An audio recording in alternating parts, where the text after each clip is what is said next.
and welcome into Big Ten Today, brought to you by Walmart. Thrilled to have you here. I'm Kylan Mills. The chase for a championship continues tonight. 4 Big Ten schools looking to bring glory back to the conference for the first time since 2000. And to look ahead to these matchups, we now say hello to Trent Meacham, who is going to be talking about some of these games ahead. Trent, how you feeling ahead of some big Sweet 16 matchups?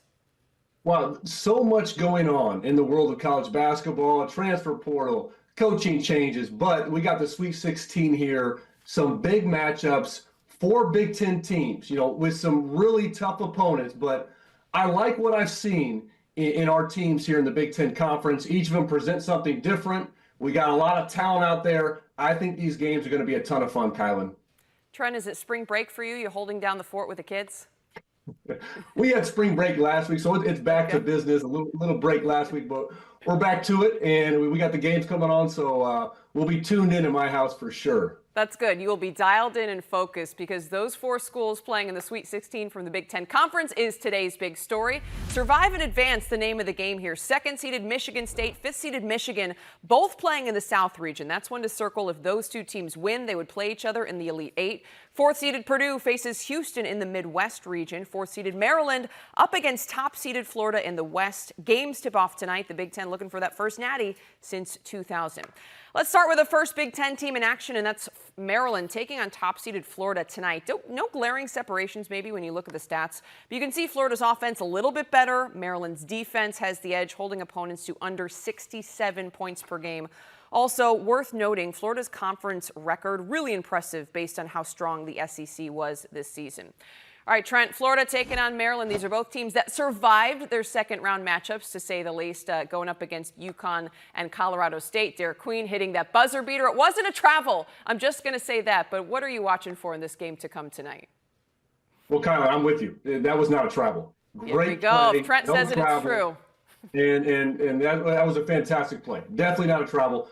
So we're going to have so much talent on the court. And Florida, they've looked like a juggernaut at times. They ran through the SEC tournament, looked like potentially the team to beat. I'd put them with Duke in terms of in this NCAA tournament, but any one game, anything can happen. UConn, they brought them. They were up for a majority of that game, even in the final 5 minutes or so.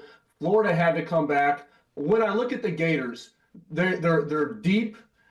Their guard play is terrific. Walter Clayton, we saw him show up in the closing minutes of that game against UConn, making big plays. Elijah Martin, Dusty May coached him at FAU, big-time athlete on the wing. They're very deep. They're talented top to bottom. They're top 10 offense and defense. So, Kylan, this is a great team. But looking at Maryland, the Maryland Terrapins, the talent is there to beat anybody. We talk about the starting 5, the crab 5. These guys can really play. I love the backcourt and the firepower. When you look at Gillespie and Segel and Rice, all those guys can light it up from the perimeter. So Florida, you can't relax on anybody, especially in that starting 5. And then you go to the big fella, Derek Queen. He's going to be the most talented player on the court. And when you have that, we saw what he did against Michigan in the Big Ten tournament, 31 points. Was incredibly efficient. Doesn't matter who they throw up against them. Derek Queen is just so talented. So can they get him established early, I think, and then he can be a facilitator as well. I think that will be crucial because Maryland is going to have to play very good on both ends to compete with a very, very good team in Florida. You made a great point, Trent, about the Terps' improved guard play. You look at Jacoby, Gillespie, Selton Miguel, Rodney Rice, all players shooting 37% plus from beyond the arc this season, a major improvement for Maryland from one season ago. My question, though, is what happens if someone gets in foul trouble? Because looking at the depth between both these teams on paper, Florida is clearly the much deeper team. Could that pose some problems for the Terps? It could. I really like what I've seen from Jordan Geronimo off the bench, and especially on the interior, potentially foul trouble, as you mentioned. They're going to need him, whether that's 5 minutes, whether that's 15 minutes. He's played well recently. That's important. I will say, Kylan, what Maryland has off the bench is quickness and athleticism. There's no really weak link, especially defensively on this team. I'd expect Geronimo. I'd expect maybe Jay Young to get in there and provide some ball pressure. They're going to need a couple of guys to at least give them some minutes. But look, Maryland, I don't think they'll be in terms of being fatigued. I think they'll be fine. You have longer timeouts in the NCAA tournament. The biggest concern for me is the glass. Florida is so good. They're efficient offensively, and then they rebound almost 40% of their missed shots. So for me, that's going to be the key. Can they clean up on the glass against a very physical Florida team? And that starts with keeping the ball in front. Because if you can't contain penetration, if you have to double, if your defense is in flux, well, now it's much harder to block out. It's much harder to secure those rebounds. So if they can be solid defensively, keep Clayton, keep Martin, keep Richard out of the paint, do a good job on these Florida bigs, I think they can handle them on the glass. And then they're going to have to make some plays, and I think make some perimeter shots. You mentioned the improved shooting this year. They got a lot of firepower there. They will have to make some shots to beat Florida. Florida, 10th in the country in O boards per game, so you make a great point about having to get it done on the glass. Also, head coach Kevin Willard talked a lot at his press conference yesterday about how difficult it's going to be to stop Walter Clayton, who's averaging right about 18 points per game. Maryland and Florida tipping off tonight should be an interesting game to watch. Let's talk about another Big Ten team in action this weekend, not tonight, but second-seeded Michigan State taking on sixth-seeded Ole Miss. You can see based on the stats, there are some similarities. Neither team is especially high scoring, both pretty stout defensively. Michigan State, though, with those 8 AP top 25 wins, certainly an impressive resume, but you look at an Ole Miss team that brings in a ton of momentum and has been playing extremely well here in the NCAA tournament. This feels like a really scary matchup for the Spartans. Michigan State taking on Ole Miss. What are you keying in on in this matchup, Trent?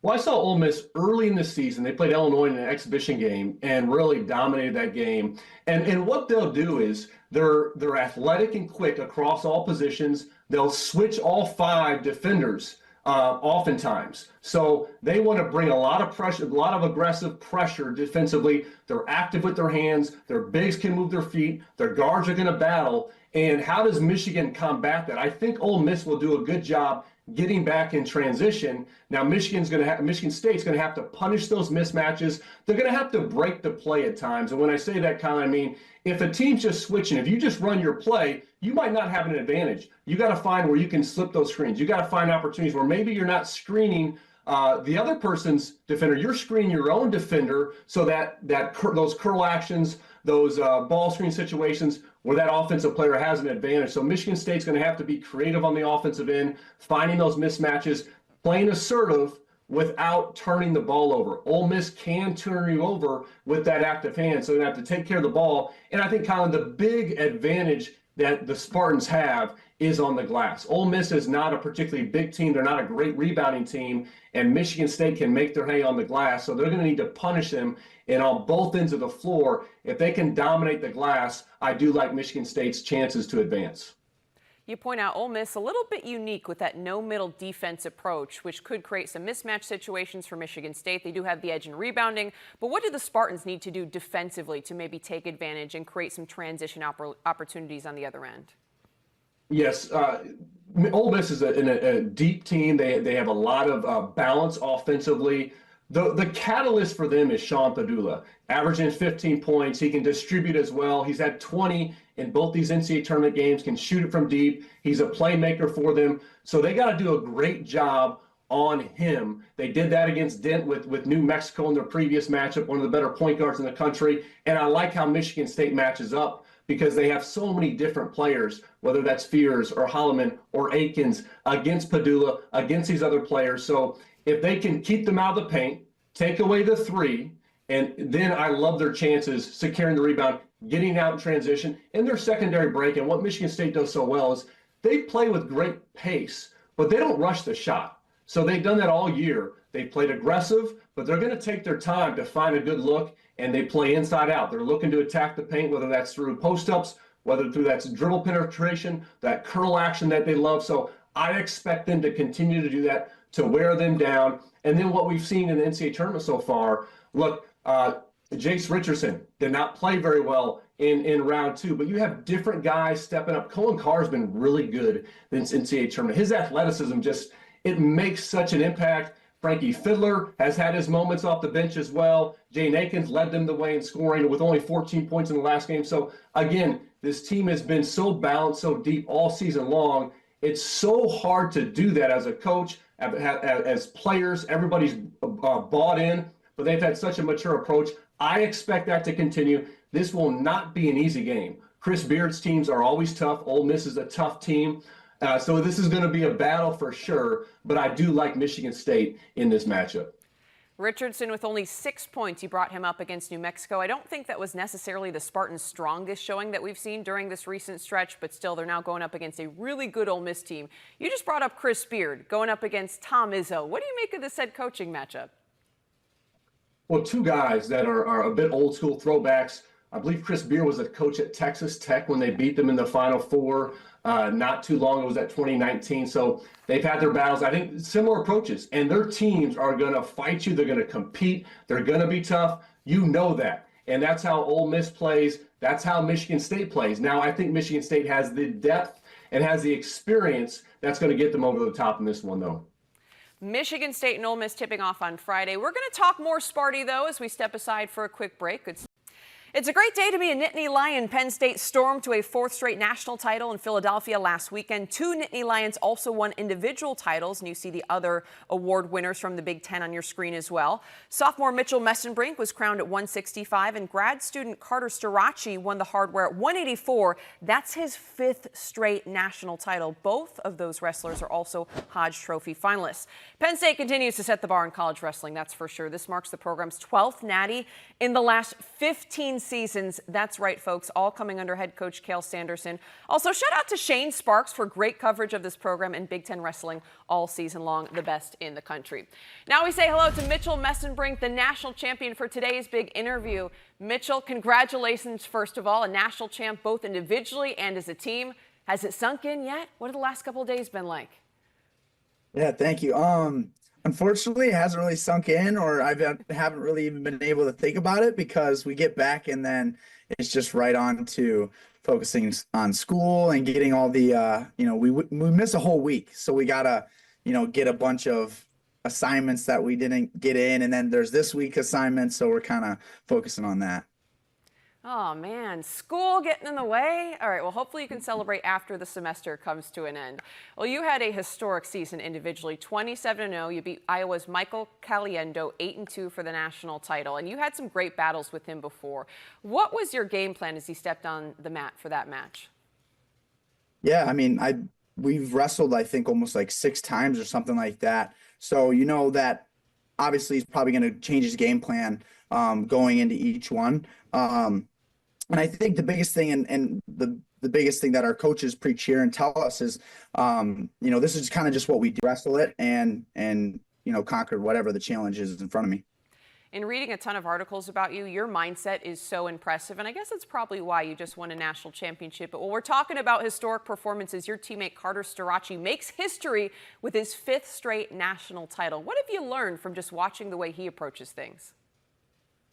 Yeah, I think it's been great to be able to have him as kind of like a thunder twin and just go and bring it, last year it was cool to be back to back in weight. So it was 65 and he would go 74. It's a little bit different this year, but having a gamer, I mean, I feel like all the guys in the lineup are gamers. But to have, we kind of joke about it.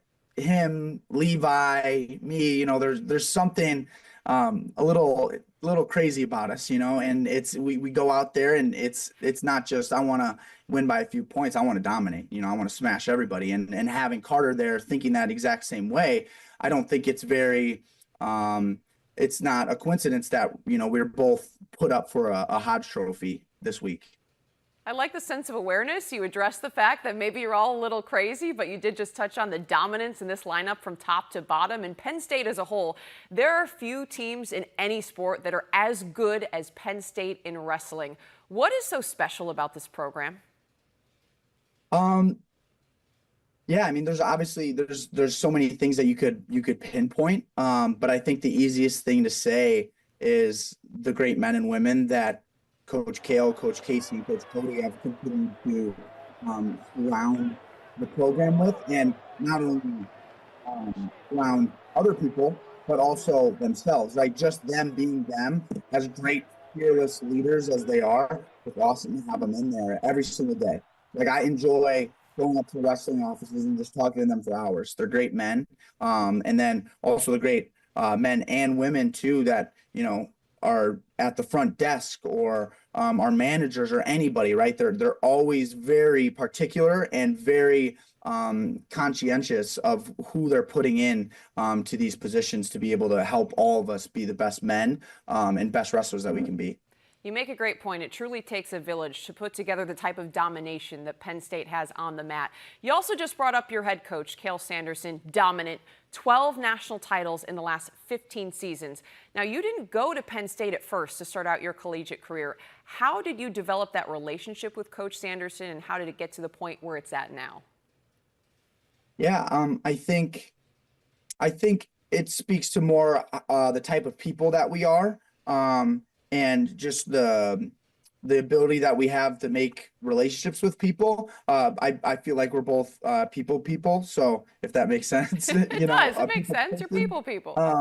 Yeah, and it's funny. I talk about this a lot with my buddies. Like my mom, when I got in the transfer portal, moms are usually always right. And she said, I think if it's not Penn State, I don't know if you're always going to have that certainty.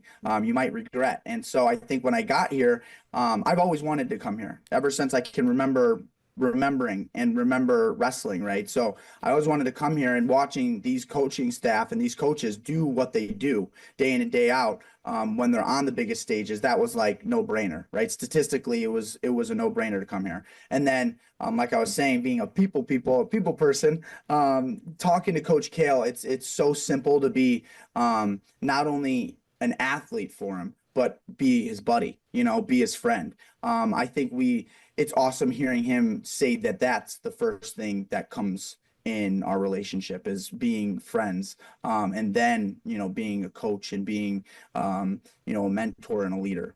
No, saying people made total sense to me. I'm more of a dog person myself, but I'm forced to interact with people. Totally get where you're coming from on that. I also love that you said you got to trust mom's intuition. Your dad also has been very influential in your life. He was a wrestler at Drake. He runs a wrestling gym. How did he influence your love for the sport?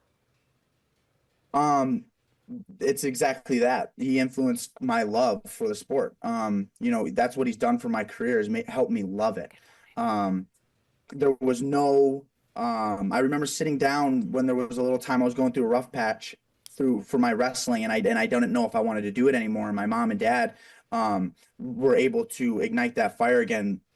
Love, right? The love of the sport. It didn't matter if it was winning or losing. And it's funny, I was winning at the time, but I still didn't love it. And it was interesting how well they were as a team, my mom and dad, to effectively, not make me feel like they were making me do it, but like, hey, let's enjoy this. Let's love this experience. This is something that can be very beneficial, not only to, to winning or whatever, but to your life, not just the next however many years you're going to do it. And so my dad and my mom, just both, have been so like a tag team, helping me so much with any goal that I've ever sought after. It's crazy sitting in here and looking at all this Penn State stuff and like, this is exactly what I wanted, and they knew that, and they helped me so much to get to this right now. Oh, I love that. It's giving me chills. You led the country in tech falls this season, so clearly you have a very aggressive approach. Where did you get that mindset from? Is that something also you drew from mom and dad? Yeah. And it was funny this year. I want to be able to, one day when I have children, I want to be able to know how they were so effective at implementing that into their children. And because even my siblings too, like when they step out on whatever they're doing, if it's wrestling, or my sisters play field hockey, when they go out there, they bring it, and they try to score, and they try to win. With the latter not being the most important thing. I think that is why I'm able to go out there and bring it, is because winning isn't the end all be all, and neither is losing, right? I can put those two things, those two outcomes aside, and really focus on my performance. And there was only one time that my dad has ever been kind of upset with the way I wrestled, and it was because I gave up. And he was like, hey, I don't care if you lose. I don't care at all. I just care if you bring it, right? If you go out there and you work as hard as you can, and you put your full effort every single time, and has stuck with me ever since. That I was a little younger, I was maybe 7th grade or 6th grade, and it was just a no-brainer. It was like, okay, if my parents are telling me I don't even have to win, I just want to go, I have to go out there and just pull my best foot forward, my best effort forward. And maybe that effort isn't 100% every single day, but them knowing that I'm trying my best, I was like, okay, I'm good. Like, I can sleep at night. And as a young kid, I was pleasing my parents by just giving my best effort. And I can do that today too with these great coaches. Real quickly, before we let you go, who wins in Fortnite, you or Coach Sanderson? Oh man, both Coach Cody and Coach Kale are good at it. So they both are going to beat me at Fortnite. So you haven't played yet, but that's on the table, correct? I play, but it's really, really rough playing. Well, as competitive as you all are, please send us some video when this takes place. We'll run it here on the Big Ten Network. Well, congratulations again. Really appreciate the time. Try to enjoy it. Let it soak in a little bit. Thank you so much. I appreciate you guys. Michigan State head coach Tom Izzo, one of the greats, and he has the resume to show it for sure. He's making his 16th Sweet 16 appearance, which is the 4th most among head coaches. This year's preparation process is a little different, though, with the transfer portal opening on Monday for the first time. Izzo was asked how he's dealing with the portal while his team is still competing in the NCAA tournament. I'm not dealing with it at all. The only thing that I would deal with is I don't run players off. I'm disgusted by the fact that we even have to deal with this at this time. And last year, the NCAA, or whoever's making these rules, had it the first day after Selection Sunday. So while everybody was celebrating that they got picked to go to the NCAA tournament, we have this going on. Something wrong with us if we're doing that. I'm going to worry today about the guys I got in this program that have done an incredible job this year, and that's it. And if that costs me later, so be it. But Tom Izzo isn't cheating the people that he has that have been loyal to him for this chaos that is going on out there. Is that cool? You got enough? No, because you don't understand. When I came back Sunday night, that was it. There was nothing on my mind but giving these guys a chance to win one more game, get to Elite Eight, and one more game, and have a memory that'll last their entire life, their kids' life, and their grandkids' life, because that's what it is. And so excuse me for being passionate about it or off about it, whichever words you want to use, but I'm not going to talk about it because it's not fair. It's not fair to the people. You could say it's fair to your program. I'll run my program like I want to run my program, and people have a disagreement with that. God bless them. But these guys that gave me everything they could give me are going to have a chance, and I'm not going to screw it up by spending any time on other stuff other than, I don't eat, I don't sleep right now, so why in the hell would I do something else that might benefit me a year from now? And really, it's not going to benefit me now because I don't know what I have. I don't know how much money I have. I don't know which players are leaving or staying. I don't have any idea. So why would I do that? Waste of time. Trent is back with us now to talk about what Coach Izzo just addressed. Trent, I think he has a great point. If you're trying to get a team to focus right now on your upcoming game in the NCAA tournament, how do you block out all of the distractions that come with the transfer portal and the chaos that we've seen this week? What do you take on the situation? First off, you gotta love Coach Izzo. Yeah. He is passionate about it. He is. I like that he's focused on his guys. This is who he has. This is who he's leading right here, right now. I don't care what part of the season it is, but especially now, the biggest games of the year. This is what you worked so hard for since last summer. Now you're here. Focus on what you have. I think that's the mark of any good leader. Who do you have right here with you? Who's in your boat? Focus on those guys, lead those guys. That's what he's doing. Some people may have thought he was behind the times a year ago, but I think that's changed now. And he's showing it. His team is showing it. They're playing great basketball, and you love Tom Izzo and March. I think he's got the right approach. I don't agree with how this window is open now in the middle of the NCAA tournament. That hurts these teams that are playing, competing to go to the Final Four, competing for a national championship. That does not make sense. But I appreciate and I respect Coach Izzo's approach right now for sure. It just has to be such a huge challenge for these teams that are currently playing because, yes, you got to focus on the scout for the next game, but you have to have staff members who are now looking at the portal every single day and getting into contact with players, or you're a step behind. How do you try to manage that as a staff, especially when you don't even know necessarily who's leaving yet because your season's still going on? Great question, Kylan. I think so many things are changing in college athletics, and I think we'll see a lot more of these general managers, GMs, emerge. I know teams have tab guys as GMs, and I don't know quite their power, their influence in those programs because the head coaches have ran everything as far as we know college sports. But that could change where you might have more general managers, maybe a scouting department or scouts as opposed to recruiting. And for better or worse, I think there could be some better, I'd like to see the timelines change. But if I'm a coach, I want to be focused on coaching basketball, maybe not recruiting 14, 15-year-olds for 4 years. And can it be a little bit more just business-like, transactional even in a sense? This is what we have for you. Okay, take it or leave it, move on. That's not all bad in my opinion. I don't like the timeline of it, but I think we will start to see more general managers emerge, more scouting departments, so to speak, as opposed to recruiting these young high school kids.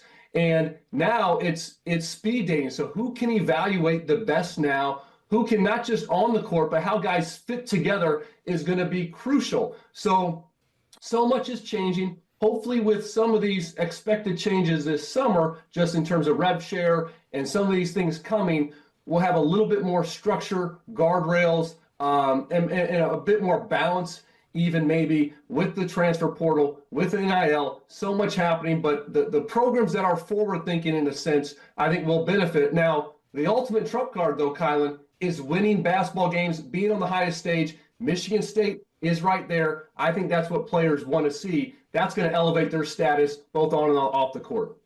You make a great point, though. I think we're going to see more GMs in college basketball because as a head coach, how do you manage everything now with NIL, the transfer portal? Now we're seeing the coaching carousel get frenetic because schools are trying to rush to hire their coach because the transfer portal's open. You've got rumors about Kevin Willard moving on and things like that because there's this mass chaos with the transfer portal being open during the NCAA tournament.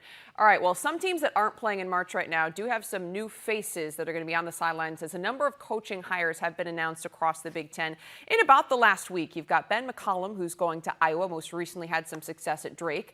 Nico Medved was hired at Minnesota, an alum, should do a great job there. And then Darren DeVries hired at Indiana. That's always a tough job to step into. Those expectations in Bloomington is sky high. Trent, I want to get some of your takes on those coaching hires, starting with Ben McCollum. A lot of people watched Drake on this recent NCAA tournament run, an exciting upset in the first round against Missouri. He made a quick ascension, though, from the Division II level. Do you feel like he's prepared for this type of role with the Hawkeyes? Well, he's a winner, and that's what you want. He's won everywhere he's been, 4 national championships at the D2 level, came into the Missouri Valley Conference, good league, went 31-4, wins a game in the NCAA tournament. And so he's a winner. I think he's going to bring that to Iowa. It helps. He's bringing Ben Sturtz with him, followed him from Division II to become the Missouri Valley Conference Player of the Year, an NBA prospect. I think that really helps him get going, somebody he knows. And I know a lot is talked about their pace of play. It's going to be very different from Fran McCaffrey, but I love watching them play. The spacing, the skill, the sets that they ran, it's a good brand of basketball, and I think he's going to bring a winning brand to Iowa City in his birth town. I think all these guys, they have a lot of pride in these programs, which is fun to see. McCollum, born in Iowa City, something unique there. Nico Medved to Minnesota. Like I said, Gophers alum, brings in a ton of success from Colorado State. What do you make of that hire? Well, here's another winner and another guy that has deep ties to this program, of course, having gone to school there, being a student manager there. Colorado State's been to 3 of the last 4 NCAA tournaments. I really like that. And I also think about his ability to evaluate talent and develop talent and coach. You saw what they ran against Maryland, really well-coached team. He's had guys like David Roddy playing the NBA, Isaiah Stevens, right there NBA level. And now we saw John Tonje. Who would he develop under for 4 years? That was Nico Medved at Colorado State. The question for him is, yes, he can coach. Yes, he can evaluate. Yes, he can develop. Can he keep the talent around? If he does that, I think Minnesota is going to be a winning program as well. Minnesota looking to get back to the NCAA tournament for the first time since 2019. Medved could be the guy to get them there. Finally, Indiana hiring Darren DeVries. Like I said, expectations are always so high in Bloomington. I just feel like it's a tough job to step into. What do you take on this coaching hire?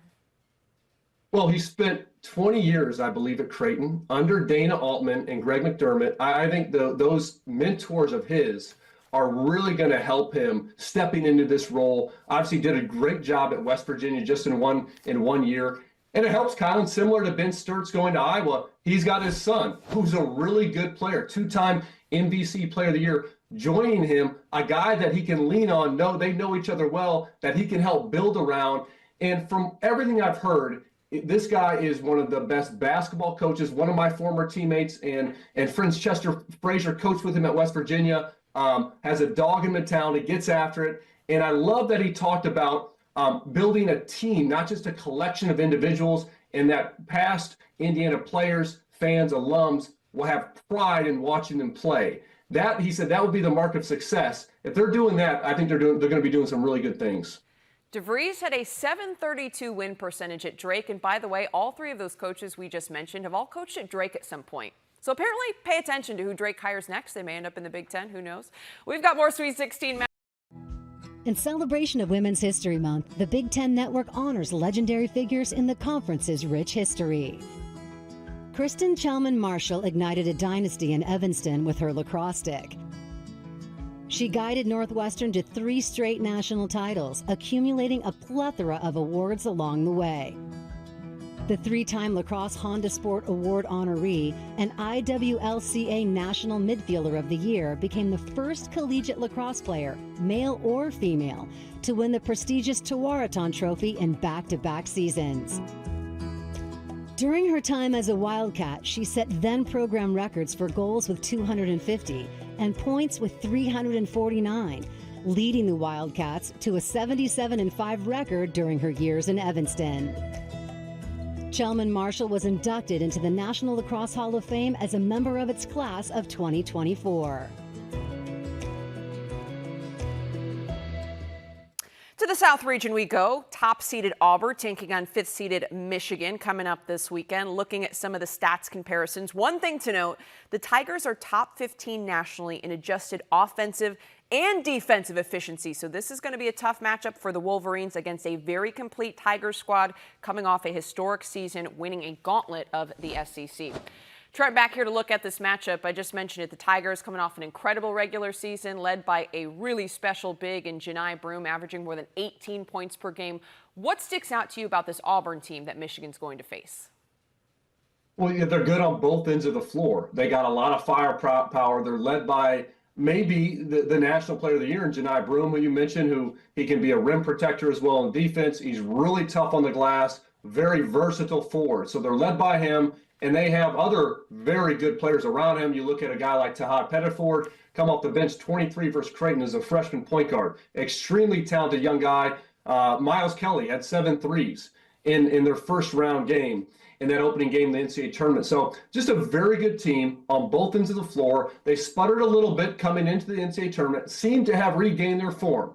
So great team. Now, I will say, Kylan, Michigan has been playing fantastic. We thought they were done a few weeks back, ran through the Big Ten tournament, won a couple tough games here in the NCAA tournament, and I like the matchups for them. First, you got Trey Donaldson, played at Auburn, knows this system, knows these players, knows some of their weaknesses. So you know he's going to have an influence on this game, has continued to make big plays in the NCAA tournament. Him taking care of the ball will be crucial. And then finally, or the biggest thing for Michigan, is they have the size to combat Broome and what Auburn's going to throw at them. And I want to see them really attack Auburn on the interior, attack Broome, make him defend. Both Wolf and Golden are a handful. So if they play through them and take care of the ball, Michigan can get this one. There's no question the Wolverines' strength is the two 7-footers in the front court in Vlad Golden and Danny Wolf, who have really nice complementary skill sets. My question is, what does Michigan's backcourt need to do to be successful in this game? Because on paper, Auburn would seem to have the advantage there. Yeah, no question. I mentioned Trey Donaldson. I think he's possibly the key to this team, making good decisions, knowing when he needs to be a facilitator, a playmaker, and also when he needs to step up and get his own. We've seen him do that in clutch moments throughout the season. That's continued in the NCAA tournament. And they're going to need someone else to step up. Roddy Gale did that in their most recent game with 26 points, 11 against UC San Diego. So he's playing at a really high level. He might not need to get 20 plus, but they're going to need to see some other guys step up, make shots, defend at a high level. LJ Kaysen as well, another guy, 11 points in that most recent game. He's been good. Those guys off the bench, they've been very good. So Michigan, they have depth, they have the talent. They also, what I like about them, Kyle, is they're a unique team. I don't know if Auburn has maybe seen a team like this before. They saw Danny Wolf last year in the NCAA tournament. Danny Wolf sent them home, but now Wolf is paired with Golden on the interior that nobody has really slowed him down well. So a very tough game. Mostly everybody's going to have the Auburn Tigers winning, but I think Michigan, because of their depth, their firepower, and their unique style, can prove to be challenging for Auburn. Ooh, I like that. Spicy. You've got Michigan pulling off the upset. I do have one concern about the Wolverines that I want to mention to you really quickly. They've been vulnerable to turning the ball over at various times this season, and Auburn is a team that's really good at taking care of the basketball. If you're losing the turnover battle, that can be a really, really tough stat to overcome. Like, how do they need to take care of the basketball, or is there anything in particular, maybe when you look at the backcourt, how they're setting up the offense that they can do to try to, win that stat line? No question. And they did a good job against Texas A&M, a physical, good defensive team, only 9 turnovers in that game. Yep. The key is they're going to have to play assertive. But what I say is you got to make the easy play, make the simple play. You don't have to hit the home run. If they're spaced well, if they're being aggressive and making simple plays, I think Danny Wolf sometimes tries to pass too much. Be aggressive for getting his own shot, and then the open passes will open up. So keep it simple, but be aggressive at the same time. That's a fine line, but if Michigan does that, they'll give them a chance in this game.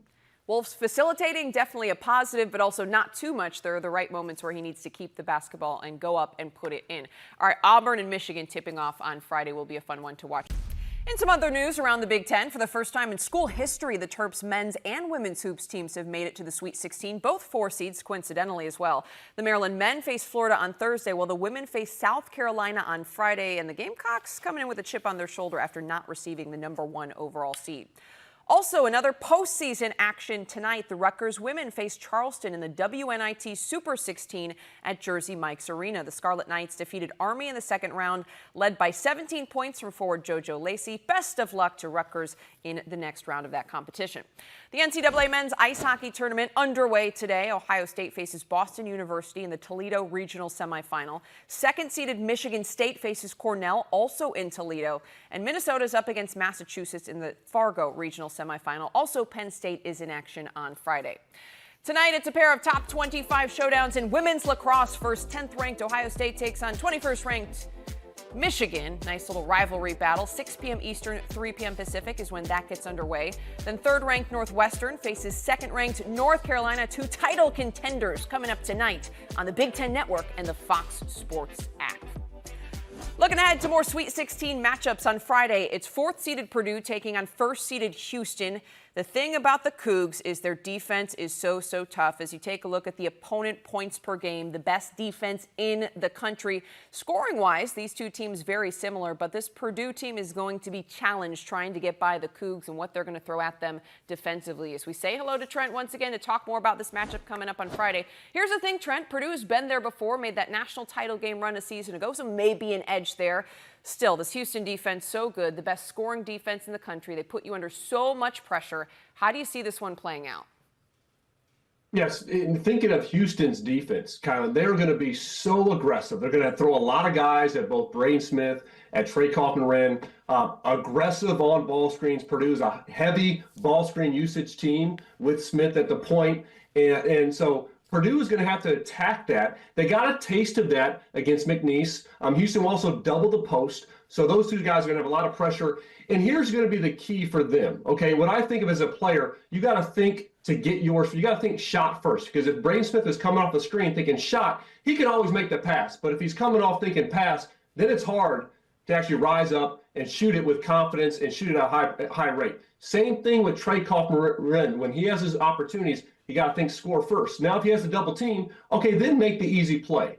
And so their decision making is going to be so important, whether that's in ball screens, whether that's in the post. And I think where the advantage is that short roll. Because with Houston really concentrating on that, bringing two to the ball on ball screens, TKR, short roll at the free throw line, making decisions from there. He's got the teardrop, he's kicking it out, and then can guys, Fletcher Lawyer, Cam Heide, we've seen him, Miles Colvin, knock down shots. If they do that, they can have some success offensively. Going to be hard, but those guys, I love having the ball in those two players' hands, having the two best players make decisions for Purdue.